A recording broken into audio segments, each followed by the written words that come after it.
সময় দিলে স্বামীকে আল্লাহ তাআলা যে পরিমাণ বরকত নেয়ামত দান করে, একজন স্বামী যদি জানতে পারতো সে নেয়ামতের কথা, সে বরকতের কথা, একজন স্বামী কখনো তার স্ত্রীকে সময় দেওয়া ছাড়া একটা মুহূর্ত সে থাকতে পারত না। বাস্তবতা হচ্ছে আমরা লাভটা জানি না, স্ত্রীকে সময় দেওয়াটাকে আমরা আমাদের সময় নষ্ট হিসেবে ভাবি। দ্যাটস ওয়াই অনেক স্বামী আছে যারা স্বামী হিসেবে স্ত্রীকে সময় দেওয়াটাকে গুরুত্বপূর্ণ মনেই করে না। আজকে আমরা জানবো যে একজন স্বামী যদি স্ত্রীকে সময় দেয়, ওই স্বামীকে আল্লাহ কি কি নিয়ামত দান করে, সে পুরুষকে আল্লাহ কি কি নিয়ামত দিয়ে ভরপুর করে দেয়, সেগুলো জানতে চেষ্টা করব, যাতে করে প্রত্যেকটা স্বামী তার ওয়াইফকে টাইম দিতে পারে, প্রত্যেকটা সংসার যেন সোনার সংসার হয়ে যায়। বলেন সবাই ইনশাআল্লাহ।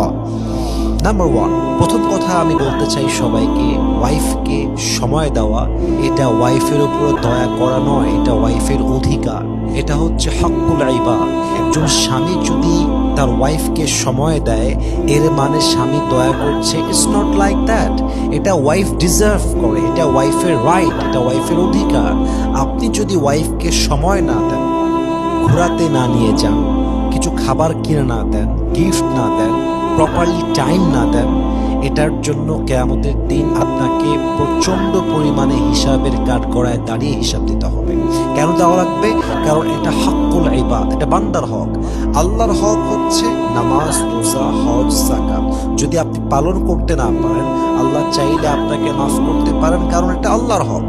কিন্তু বান্দার হক যদি বান্দা নষ্ট করে ফেলে, যতক্ষণ পর্যন্ত ওই বান্দা মাফ না করে, ওই অন্যায়টা মাফ হয় না। অতএব আপনি যদি আপনার ওয়াইফকে সময় দেন, আপনার ইবাদত কবুল হবে, আপনার ইবাদতের মান থাকবে। অথবা যদি সময় না দেন, ইবাদত করবেন একদিকে, হক নষ্ট করবেন আরেকদিকে, এটা প্লাস মাইনাস হয়ে যাবে। কবরে গিয়ে দেখবেন সব আমল আটকে গেছে। কারণটা কি?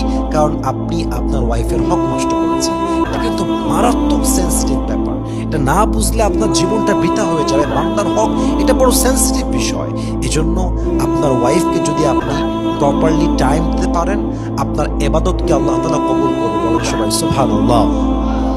আর একটা লাভ, যে বান্দা তার ওয়াইফকে সময় দেয়, আল্লাহ তার রিজিকে বরকত দান করে, হায়াতে বরকত দান করে, রিজিকে বরকত বেড়ে যায়। অল্প কামাই হয়, বাট এটাই এনাফ হয়ে যায়।